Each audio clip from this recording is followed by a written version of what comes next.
Greetings, beautiful people. My name is Simon Javan Okelo.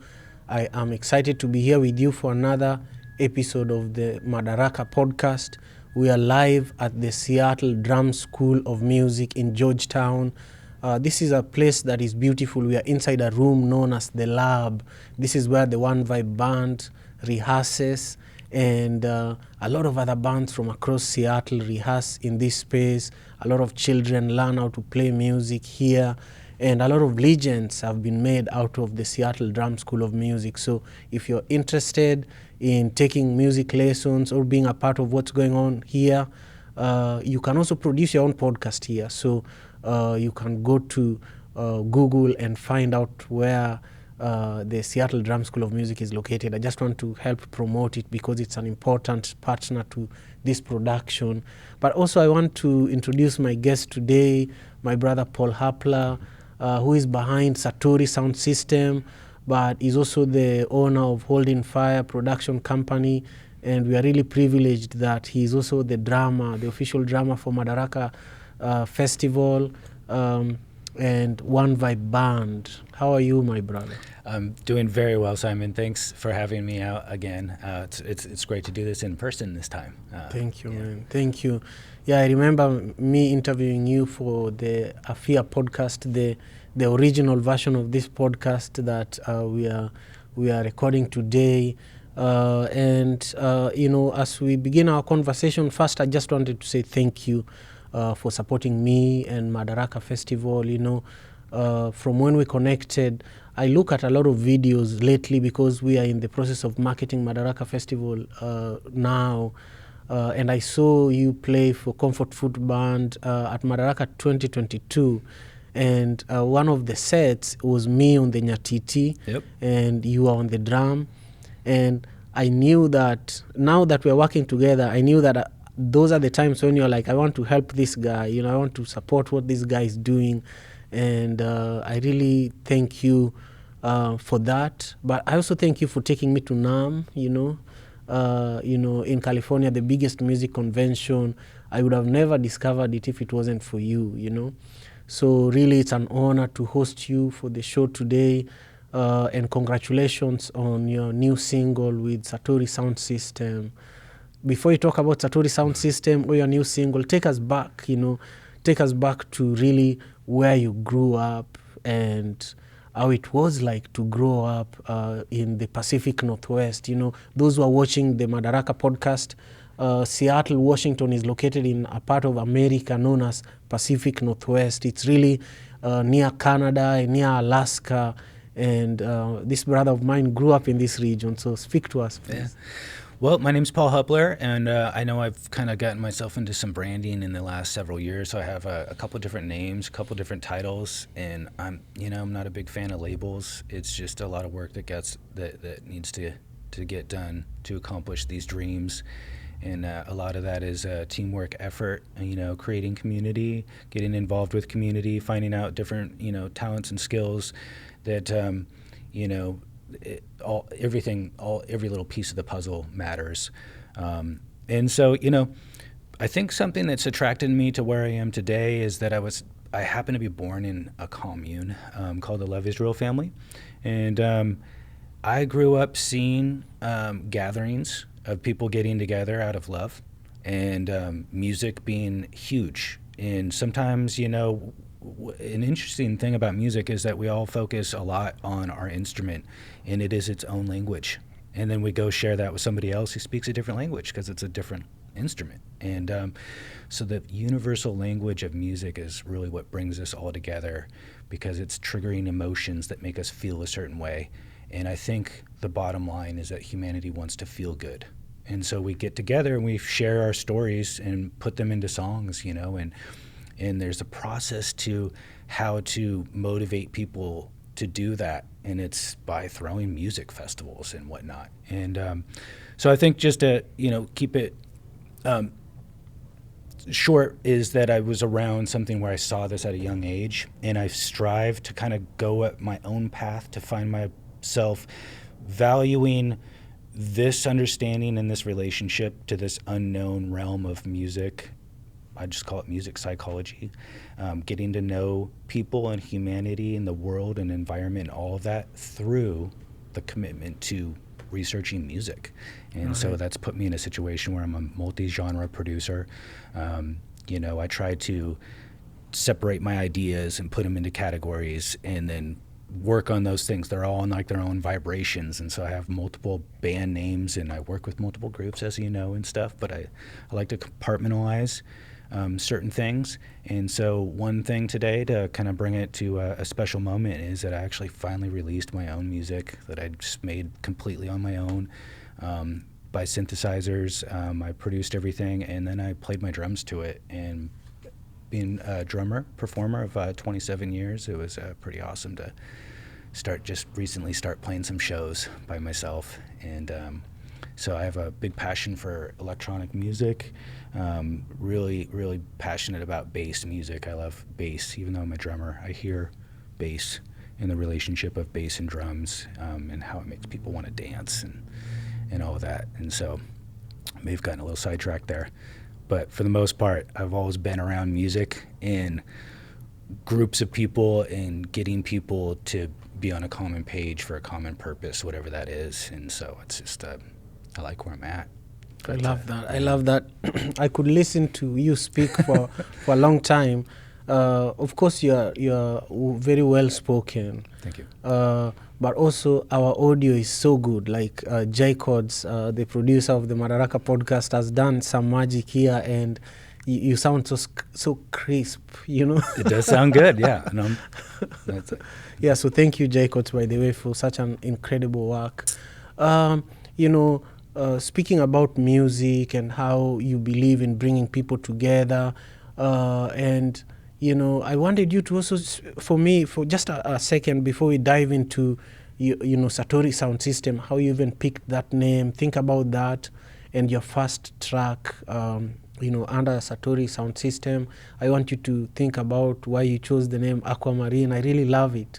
But there's a story you told me that I really wanted you to speak about way back, about your father and how your father was really like a leader, in the American underground movement around, I'll call it the hippie community, because for me, I feel like you're a leader too. I feel like a lot of the music you're doing is very non-traditional, and I wanted you to speak about just a little bit of the story of your father leading a big gathering of hippies and the blue bars, speak about that for a moment, because I think that will tell people a lot about your music and about how you're someone who is willing to just go where nobody is in terms of music. Yeah, so that was totally, I think a documentary could be made about this one on, seed planted.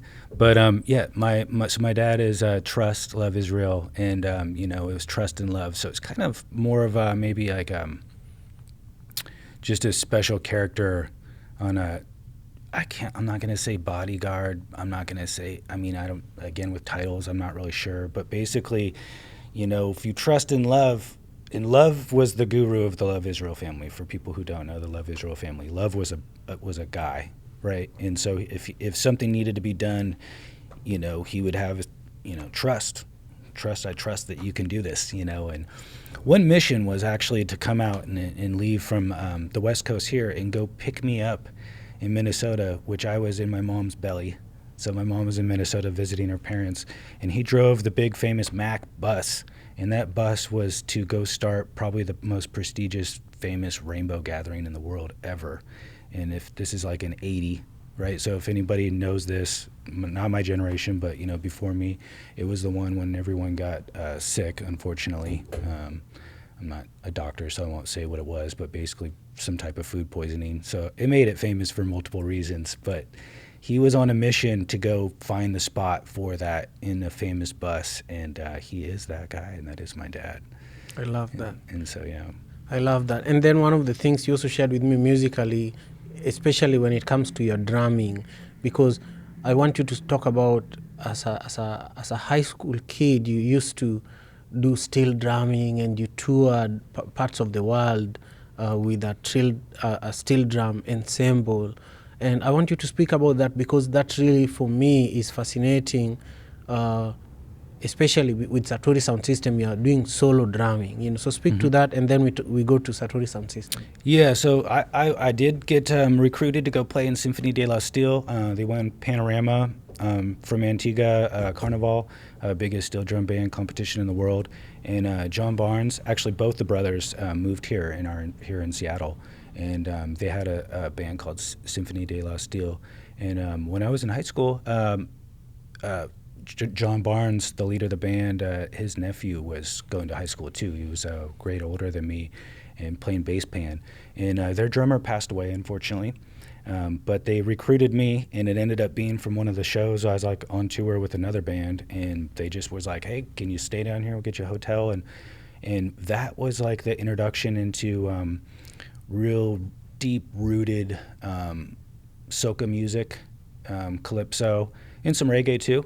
And then from there is like what was interesting is that the lead pan player, John Barnes, was actually a dance hall MC that was actually pretty famous. They were the Revolutionary Dream Band that played the house band when we had a reggae house band here back 20 years ago. And so members of that band are like Pudu and Shaka, and they played for like Pablo Moses, like all the major reggae artists. They're all been doing it their whole lives.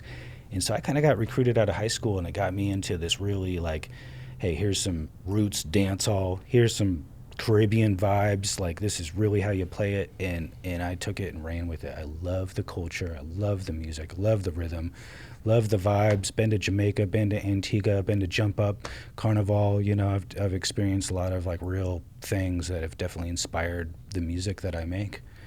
I know that I said we are going to go to the music right now, but speak about your experience with reggae, because I think besides Satori Sound System and what you do with Madaraka and One Vibe Band, you are known as a reggae drummer, and you've been to the Bob Marley recording studio, Tuff Gong studio in Jamaica.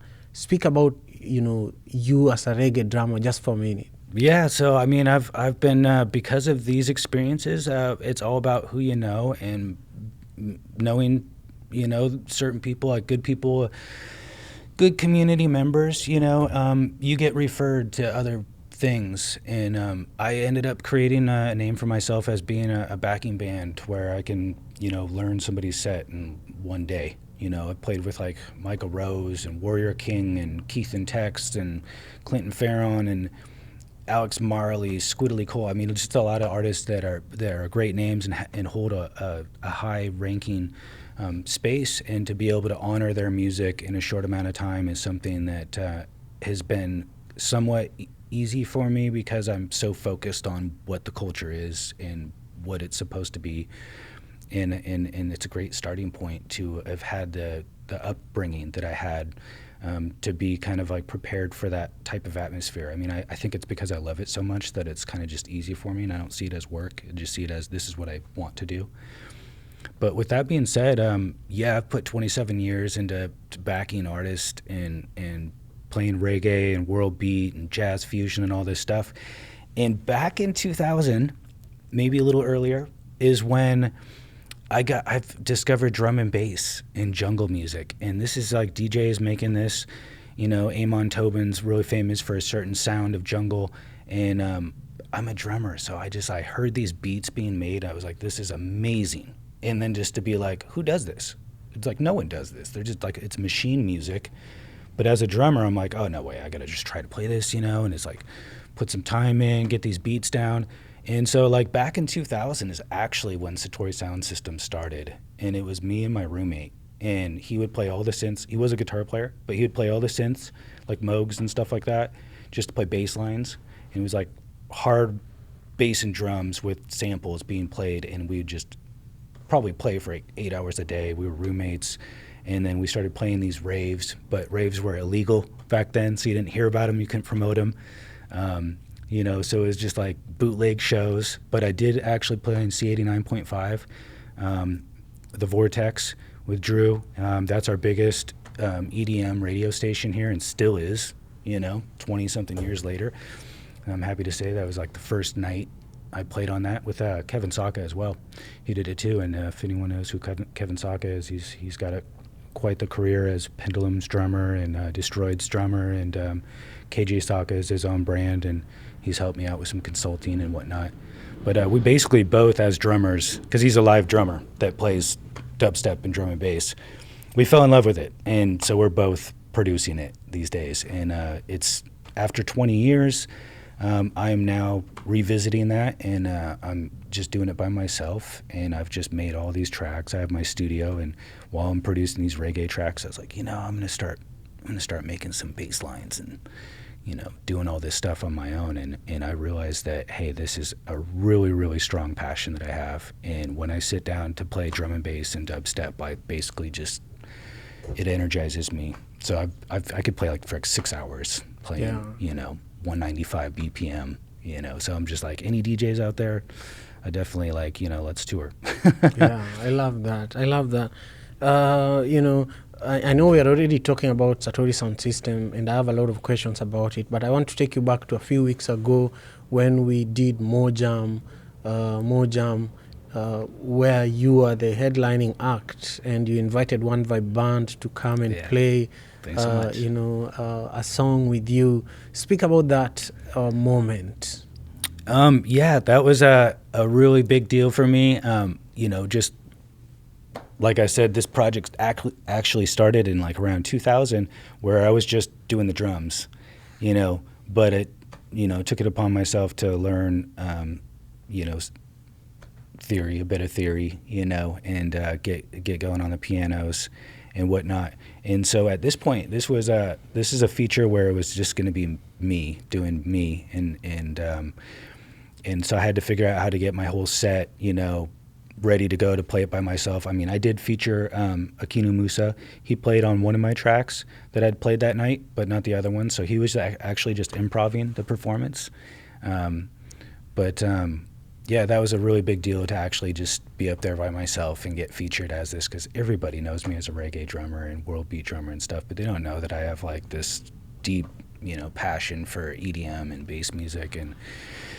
And so I'm looking forward to playing more of those shows, and to have you guys come up there and play a show too, which was, we're doing a song that Holden Fire produced rhythm and stuff like that, but you came over and did a great take on that. And we had the One Vibe Band, which includes, Jay Cords behind the cameras right here, also a brilliant artist. We're all playing, and that was a great time to launch one of those, remixes at the same time, so it was a cool pivot point for Satori to take shape on stage. I love that, because it was also a realization for you that Satori Sound System is not just an idea in your head. It's an idea that people actually want to see tested on the stage out there, but also it's an idea that people love, because from what I saw, there were a lot of people who waited until you performed. Then right after your performance, they left. There was nothing else for them to see. How did that make you feel? That was and what's interesting about that is that Davey Nefos, big ups to Mojam Presents for hosting me, but Davey is the ambassador, and he actually took a clip, and he's a drummer, so he's paying attention to what I'm doing, a drum feature artist up there. And he did a sweep, a little panorama of the crowd, and everybody had their phones out. But there were so many people who showed up for that brief moment of me playing those songs and then just left. And I'm new to Instagram. I got a big TikTok page. We're going live right now on TikTok, so big up to my big family on TikTok. I really thank everyone on TikTok for the support and leaving comments and all that stuff. I love all that stuff. But I didn't recognize a lot of people there, and that were videotaping me. And I did get a lot of followers from that, but then the club actually said, hey, those people came to see you. Do you want to do your own show? And I've been performing for 27 years, and that was my debut. Hey, it's my solo moment night tonight. And for a venue to say that, that's the first time a venue's ever said that. Man, and also as an artist, this is why I was saying getting Satori Sound System from your living room, from your head, to the world, and now you have a single, as an artist, to actually go through this process is no joke. and also to go through picking a name, like how do I want this my brand as an artist to be called, you know? Why did you call your artistic brand Satori Sound System? Yeah, so again, that I brought up that this actually started as a duo, and I can't say that I invented the name. I'm just going to give Chris Jones some props there, because it was actually his word. We were called Satori for a while, and Satori means like one-pointed focus. Like if you're meditating towards something, if you can focus on one thing, and then you have that breakthrough moment, that epiphany that happens, the enlightenment, the aha moment. That's what Satori is. Man, I can't tell you. I have to tell you a story. One day, I was visiting my in-laws, and when we are visiting my in-laws, there are not enough beds for everyone. So me and my kids and my wife, we share a bed, you know. And so I went to bed early with one of my youngest daughters, and then the two older ones came to bed before my wife, and they said that they found me dreaming, you know. And then I asked them, what was I dreaming about? And then they were saying that you're just saying, stay focused, you know. So hearing about the value of staying focused, and for me, everything now is focused on Madaraka, you know. Yeah. And there's so much distraction, you know, like Yeah. for you have all the reggae bands, you have One Vibe, you have, how many bands did you actually have to quit in the last few years to stay focused? I quit 10 bands out of 12. Yeah. And then I joined One Vibe Band, Yeah. and I made my project Satori Sound System tangible and Yeah. tourable. Yeah. So then, Satori and Aquamarine. I love that name, by the way, Aquamarine. When did you release the single? And how is it doing? And how do you feel? You know, how can people listen to it? Well, I'm known as a reggae artist, but this Satori Sound System thing is completely new. And social media is actually new to me as well. I didn't actually used to do that or invest in it. Some people would help me out, trade and whatever. They'd run my page, and so my page has been there. But most people don't know that I do Satori Sound System, and so I don't really have a following in the EDM scene. I definitely need to get more involved with, the EDM scene, and I'm trying to do that. But so I'm basically, I released this song, and I didn't really do a campaign, because the only support I really have is on TikTok, where, I'd have 16,000 followers, but virtually the rest of the world doesn't even know I exist, or that I listen to dubstep music at all, or drum and bass, or that the music they hear is actually from me playing instead of like programming. It's all stuff I played. And so the live drum and bass element is a new thing, and and something to just put some description behind what it is that Satori Sound System is. The name means that, so the sound system behind it is that a lot of people use the word Satori. So the sound system is more of like in the process of me and that other person improving out our sound to be what it is. At this point, it's me. And so I think about it, and I produce it all, and then I go play to it, and still finding that Satori moment involved in it. But basically the vibration that I'm putting into it is very symbolic of the Dark Crystal. If anyone's seen the show, it's a kind of a kid's show, but not really. And the Dark Crystal, it's from like the 80s. And, so there's like the good in us, and then there's the bad in us. And we have these distractions, right? You got to stay focused on what it is that you're trying to do. Coming from the Love Israel family, something we always say is all we need is love, and that's the truth. And if you've seen the Dark Crystal, then you know there's like the evil Skeksis, and there's the mystics, and the mystics are the wise ones, and all that stuff. And not to ruin it, but at the end we find out that the evil Skeksis, it's actually just our negative side of ourselves. And so the evil Skeksis return to be the mystics, the wise elders, and it's the turmoil of the fight that we have is actually within. So if like, again, with this crystal, it's like, what does aquamarine have? Well, aquamarine is a cool color, right? But the crystal is a really rare gem, and it looks like ocean, and it's like kind of mystical. And then the dark crystal kind of has like this purple looking crystal. And because I'm kind of into this focus of the good and evil and trying to stay positive, and community is key and all that stuff, I really kind of symbolically have created this project, and the whole, how my songs sound very mystical. Like the most common comment that I see is that it should probably be on a video game or like a movie soundtrack. And so I'm just creating bass heavy music with live drums that incorporate these feelings of the forces at bay that we're dealing with, and how to stay positive, how to stay kind, and, stay in the love frequency realm. And so, my whole symbol of the album and everything, like I actually went out and bought a crystal, and aquamarine's not cheap, but that crystal that's on my cover is a real crystal that I own. And the journey of finding that crystal turned me into a rare earth mineral dealer. And so I bought a bunch of crystals in my search for that. But I have, if you've seen my content, then you see that there's crystals always in my content. And aquamarine is a crystal, and that's my single, and it's very much symbolic of like the dark crystal, and metaphorically the good and evil forces that are always present. I love that, man. I love how much thought you put into what you do, and it's rare in our times to actually even be like that. Yeah. And I've touched your crystals. I've been to your house. I've touched your, and actually, benefited when we are recording some of our projects. I've benefited from some of your crystals. So tell me more about this one. So that's my pocket rock, Yeah. and that's a smoky quartz. It's a really cool shape. I actually don't know what the shape is, but that's cleansing the vibes everywhere I go. I had the Palo Santo, and just try to do a little smudging, I guess is what that is with the Palo Santo. But we're all operating at vibrations and frequencies. We all have a lot of thoughts weighing us down, but we're radiating energy.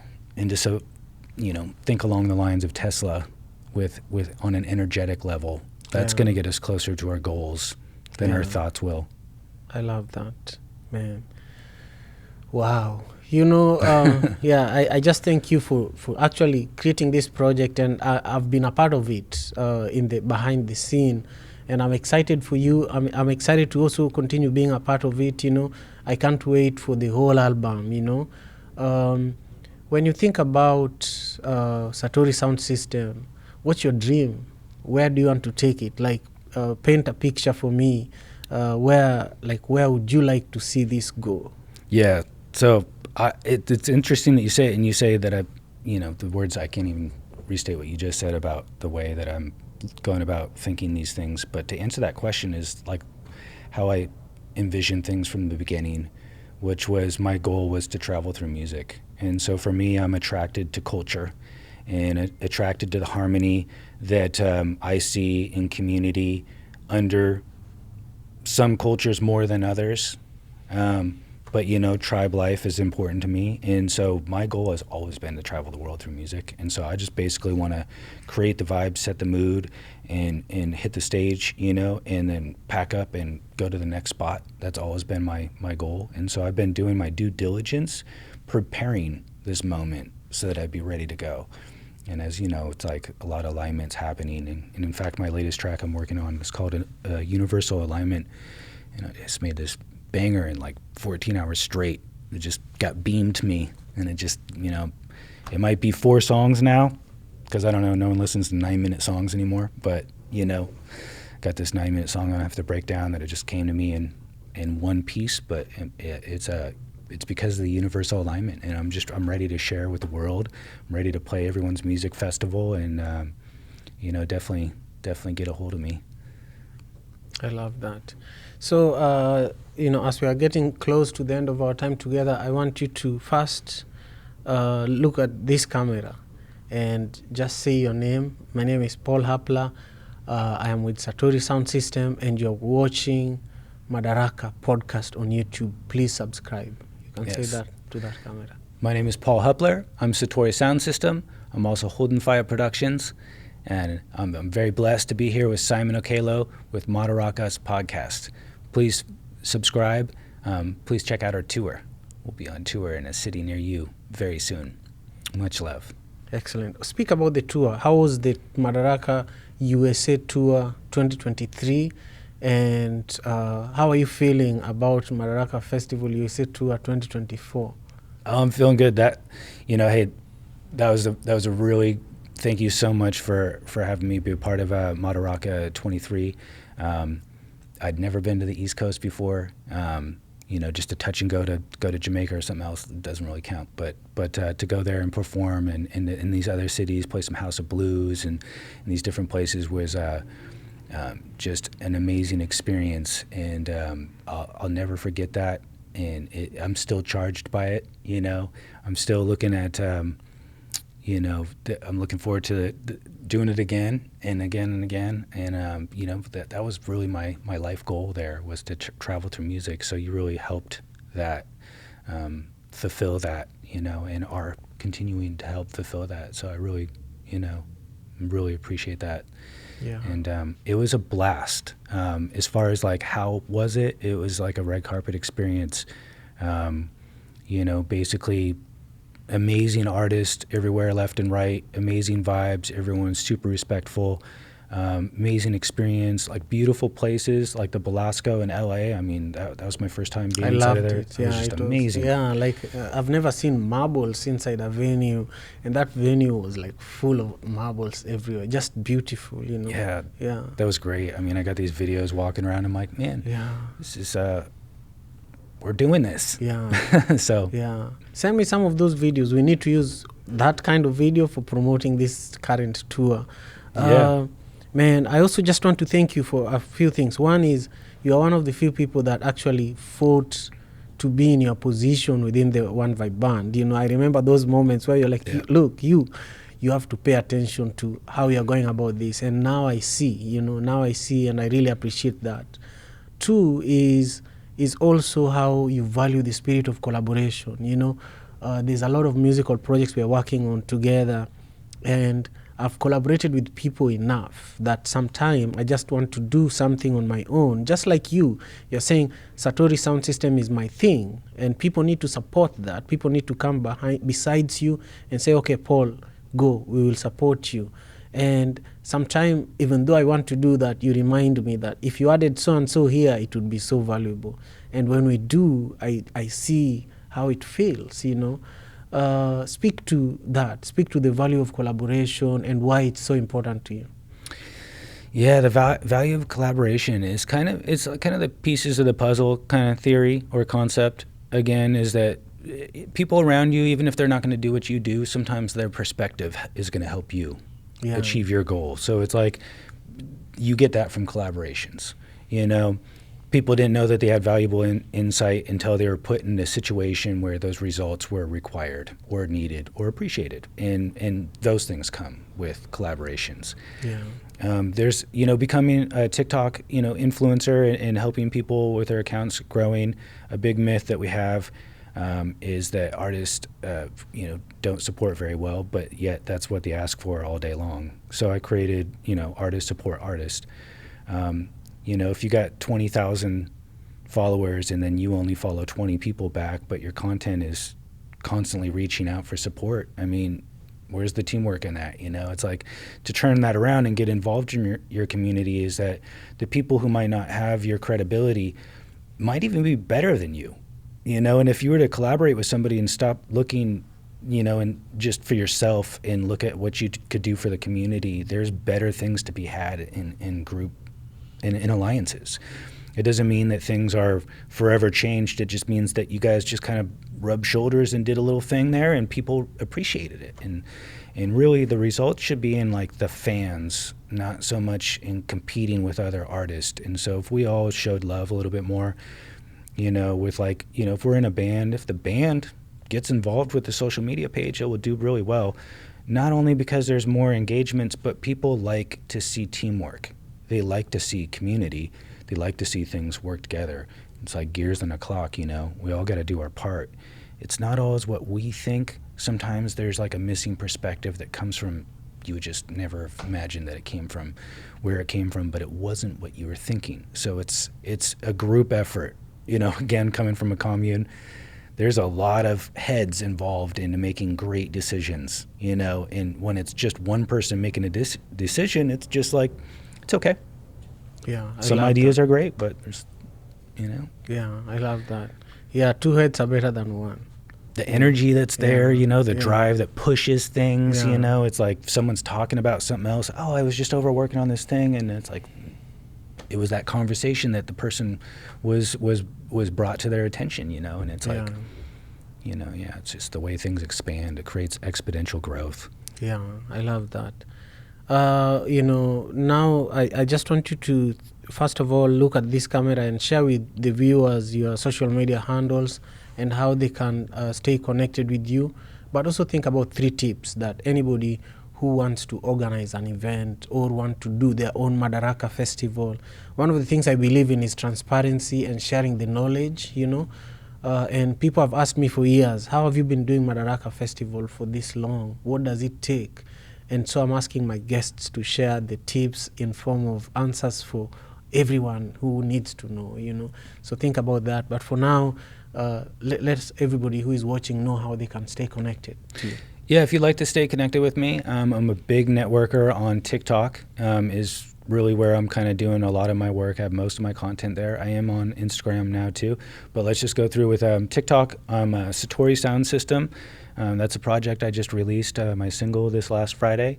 So Satori Sound System, and then Holden Faya is me as well. That's my artist name. I do a lot more like reggae and world beat productions, and it's technically my production company. So it is actually my business, but it's kind of always been my artist name as well. So you can just call me Holden Faya. But Holden Faya Productions, and it's just Holden Faya on TikTok. And then Paul Hupler is my actual name, and that's my personal account. And if you follow any of my accounts, I'm going to follow you back. And those are the same handles on Instagram as well. And I'm not so much on Facebook these days. But I also run the One Vibe band page on TikTok as well for the Madaraka Festival. And, you know, the High Life Band and the Comfort Food Band are 2 other projects that I have a great deal of energy involvement in those projects as well. Excellent, excellent. So share with us the 3 tips that those who are interested in event production should think about, because you've been to all kinds of events. From the beginning of our conversation, you talked about being in gatherings, in communes. You talked about being in Brazil. You've been to so many reggae shows, so many. You've been a drummer to a lot of bands. What makes somebody successful in organizing an event? 3 tips. Okay. 1 is desirability, right? What's going to be something special about the cause? Is there a cause? What's the attraction? You know, is it just the music artist, or is it like, you know, the culture? Is it, you know, whatever? So that's like going to be, what is it? You know, you have to have that figured out, and knowing that there's a lot of festivals, you do have to have something unique. You know, just like I explained in how I make my music and why I make my music and why I do what I do, a lot of that comes back down to frequencies. And so you have to be authentic about who you are. And if you're authentic about who you are, then you probably already have a community. So that's going to tie into, you know, number 2 is going to be community oriented. You know, what it is that you're doing has to be desirable, the number 1. But number 2, you have to be community oriented, that it's going to appeal to a community, or you've created a community by your idea, your desirable idea, right? So you have to be super involved with community for a community to even see you or even care. Otherwise, you would just be the artist featured on somebody's festival, because you're just the input of the artist. But to put on a festival, you kind of need to be very community oriented, right? And then 3 is that you have to look at these things as, you know, relationships are the key. And to get someone to do something once is, you know, fairly, you know, I'm not going to say it's easy, but it's a way to get someone to do something. But when people believe in what it is that you're doing, they're a part of it. So they basically become a partner to your cause. You know, and it's, everything is on the long term. And I mean, you know about that, being that this is the 10-year anniversary for Madaraka Festival, is that this stuff takes a long time. So it's not about this short turnaround kind of thing. Hey, what are you going to give me for doing this? It's kind of like you're investing in energy, and you need to be that energy. So you're being authentic, you're being community, and then it's a long vision, you know, long-term investment. And the people that have alignment with that, I'll call that universal alignment, that bring things, all three of those things, you know, they're going to see the results. They're going to see the solutions. And the resolution is peace. And all we need is love and people coming together to experience these emotions, probably triggered by music, which is a vibration. I love that. So here we are, and this is the song of life, you know. Yeah, I love that. To all who have been watching our conversation today with my guest, Paul Appler, thank you so much. Make sure you subscribe to the channel. Make sure you give this video a thumbs up. And if you are inspired by our conversation, leave a comment down below so that I can reply. I reply to all those comments myself, you know. And make sure you join us on the Madaraka Festival USA tour that is beginning on May 25th in Dallas at the House of Blues, and ending on June 17th in Seattle at Neptune Theater. I deeply appreciate your time today. Peace and love. Yes, I'd just like to say that, you know, if this is the first time that you're seeing me and Simon talk about things, or you're seeing some of our content, just know that get involved now. You know, like he said, when we respond, it's actually us responding. Like we're actually talking to you. We're actually out here trying to, you know, pull the heart cords to get people involved, to do these things, to make festivals happen all over the world. And this is like, even though it's a 10-year anniversary, this is the grassroots. You're still talking to us personally, and really big things are starting to take place and are going to happen. And please be a part of our journey. Thank you so much. Love and blessings. Thank you.